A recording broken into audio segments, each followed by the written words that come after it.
মৃত্যু যন্ত্রণার প্রথম সেকেন্ডে, এক সেকেন্ডে আজরাইল জান কবজের আগ মুহূর্তে, মৃত্যু যন্ত্রণার প্রথম মুহূর্তেই 900 বৎসরের সুখ আর আনন্দ নাফরমান ভুলে যাবে। পরবর্তী সেকেন্ড যদি তাকে জিজ্ঞেস করা হয়, হে আল্লাহর বান্দা, বিগত দুনিয়াটা তো তুমি খুব আরাম এবং আয়েশে কাটাইছিলা, খোদার কসম তখন ওই নাফরমান বলবে, মাওলা সুখ কি জিনিস আমি তার জীবনে কোনোদিন দেখি না, অথচ সে সুখেই। হাদিসের মধ্যে আছে, আল্লাহর নবী সাল্লাল্লাহু আলাইহি সাল্লাম বলছেন, হাসরের ময়দানে প্রত্যেক নাফরমানকে, পাপীদেরকে, দুনিয়া যারা আনন্দ উল্লাস আর ফুর্তি আর হারাম মজা নিয়া ভোগ করছে, আল্লাহ তাআলা ফেরেশতাদেরকে বলবে, পরে জাহান্নামের বাহির দিয়া একটা বার ঘুরাইয়া জাহান্নামের দরজা বরাবর 1 মিনিট বা 10টা সেকেন্ড দরজার বরাবর দাঁড় করাইয়া এরপরে আমার কাছে নিয়ে আসো। বিশুদ্ধ হাদিস। প্রত্যেক নাফরমানকে ফেরেশতারা জাহান্নামের বাহিরে ঘুরাইয়া দরজার সামনে 1 মিনিট বা 10টা সেকেন্ডের জন্য দাঁড় করাবে। জাহান্নামের একটা আগুনের বাতাস তার বুকটা বরাবর একটা ধাক্কা দিবে বাতাস। আল্লাহর কসম, নবী বলেন, ফেরেশতা যখন এরপরে ওই নাফরমান ব্যক্তিকে আল্লাহর সামনে আনবে, আল্লাহ তাআলা জিজ্ঞেস করবে, আমার বান্দা, দুনিয়ার হায়াত তো তুমি খুব আরামেই কাটাইছিলা, ঠিক না? তো সেই নাফরমান পাপী অথচ দুনিয়ায় যে ভোগ বিলাস করছে, সে আল্লাহকে বলবে, রব, জীবনে সুখ কি জিনিস আমি তা কোনোদিন দেখিনি। জাহান্নামে এখনো ঢোকে নাই, জাহান্নামের প্রথম বাতাসের ধাক্কা। প্রিয় ভাই, প্রিয় বন্ধু, দুনিয়া ভুলাই দিন, সুখের দুনিয়া, সুখের দুনিয়া। এখনো অনেক ছেলে মাঝখানে মোবাইলের ছবি তুলাইতেছে। ফালতু বাপ, তুমি উঠে গেলে ভালো। আমি তো ভোটের জন্য আসি নাই, কাজে ব্যাপক জনসমর্থন আমার দরকার নেই।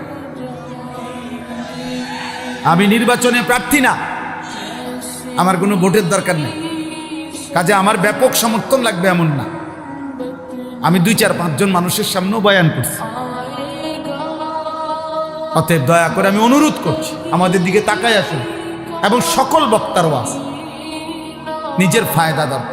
এই মোবাইলগুলোতে লক্ষ লক্ষ ওয়াজ আছে, সব বক্তার ওয়াজ আছে।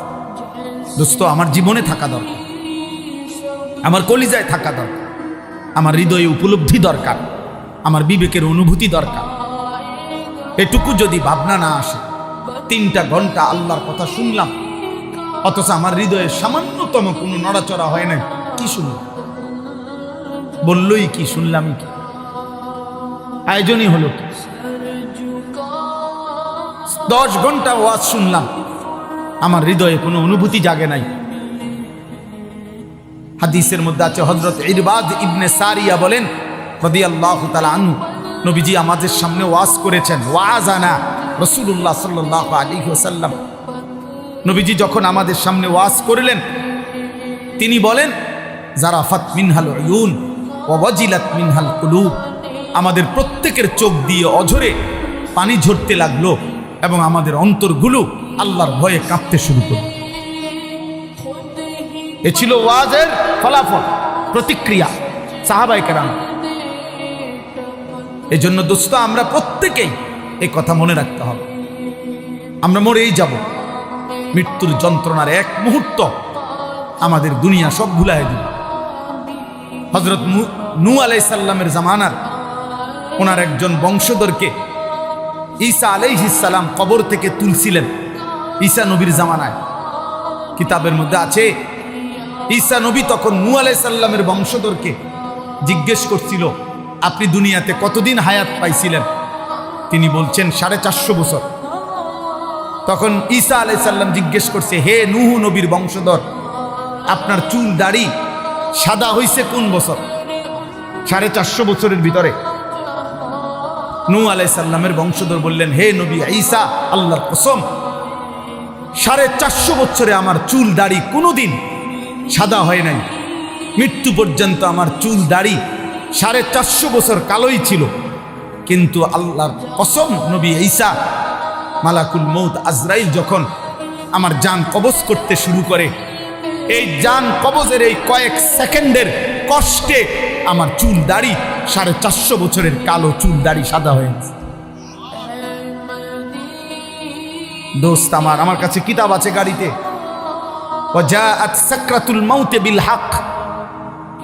ওই কিতাবের মধ্যে আছে নবীজির বিখ্যাত একজন সাহাবী হযরত আমর ইবনুল আস রাদিয়াল্লাহু তাআলা আনহু, অনেক বড় জলিলুল কদর সাহাবী ছিলেন। ইসলামের ইতিহাসে রাসূলুল্লাহ সাল্লাল্লাহু আলাইহি সাল্লামের সাহাবাদের মধ্যে সবচেয়ে বড় যোদ্ধা যারা ছিলেন তার মধ্যে উনি একজন। মিশর বিজেতা, মিশর যিনি বিজয় করেছিলেন হযরত আমর ইবনে আস, ওনার ইন্তেকালের পূর্ব মুহূর্তে যখন উনি মৃত্যু সজ্জায়, ওনার মৃত্যু যন্ত্রণা শুরু হয়েছে, সাকরাতুল মাউত, ওনার ছেলে কিতাবে লিখছে আব্দুল্লাহ ইবনে আমর ইবনুল আস, ছেলেও সাহাবী ছিলেন, বাপ্পু দুইজনই সাহাবী ছিলেন। ওনার ছেলে আব্দুল্লাহ এই মৃত্যুর পূর্ব মুহূর্তে ওনার আব্বা আমর ইবনে আস রাদিয়াল্লাহু তাআলা আনহুকে জিজ্ঞেস করলেন, আব্বা এই মুহূর্তে মৃত্যু যন্ত্রণা আপনার কাছে কেমন মনে হচ্ছে?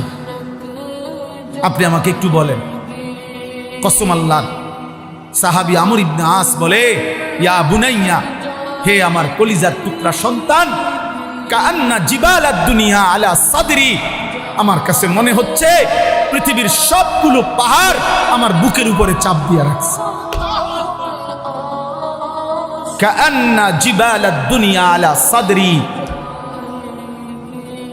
পৃথিবীর সবগুলো পাহাড় আমার বুকে চাপ দিয়ে রাখছে।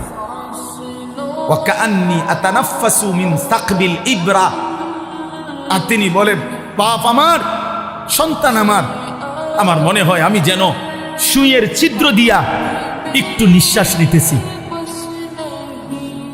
দোস্ত আমার, নবীর 60 বছরের সাহাবী যদি বলে দুনিয়ার সব পাহাড় আমার বুকে চাপা দিয়া রাখছে মৃত্যুর মুহূর্তে, 30 বছরের নাফরমান গত 30 বছর ধরে যে সুদ খায়, তার মৃত্যু যন্ত্রণা কি হবে?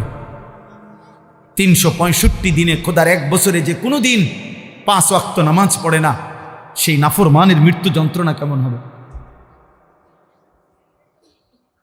বছরের পর বছর যারা হারাম খায়, হারাম উপার্জন করে, মিথ্যা বলে, হারাম রোজগার করে, বছরের পর বছর যারা বেপর্দা, বছরের পর বছর যারা রাতের পর রাত যুবক, নারী, ছবি, অস্থি দৃশ্য, উলঙ্গ নাচ গান, মোবাইলের অসভ্যতা নিয়ে ব্যস্ত আছো, বাপ তুমি বাপ যদি মরে যাও, মৃত্যুর মুহূর্তে তোমার যন্ত্রণা কেমন হবে? কেমন হবে? সাথী আমার, দোস্ত আমার, বন্ধু আমার, আমি অনুরোধ করছি আজ এই 2 দিন ব্যাপী তাফসীরুল কোরআন মাহফিলে আমি ছোট ভাই, আমি অনুরোধ করলাম, কবর ভুলে গেলে চলবে না, মৃত্যু ভুলে গেলে চলবে না। ভুলে গেলে কেউ থাকতেও পারে নাই, অহংকার করে কেউ থাকতে পারে নাই, নাফরমানি করে কেউ থাকতে পারে নাই, আল্লাহর হাত থেকে কেউ ছুটতে পারে নাই, আল্লাহর বাঁধন থেকে কেউ ছুটতে পারে নাই। বাপ আয়াহসাবু আল্লান ইয়ারাহু আহাদ, আল্লাহ বলে আমার বান্দা কি জানে না? সে কি ভেবেছে তাকে কেউ দেখে না? আমার থেকে ছুটবা কেমনে বান্দা? আমার থেকে ছুটবা কেমনে?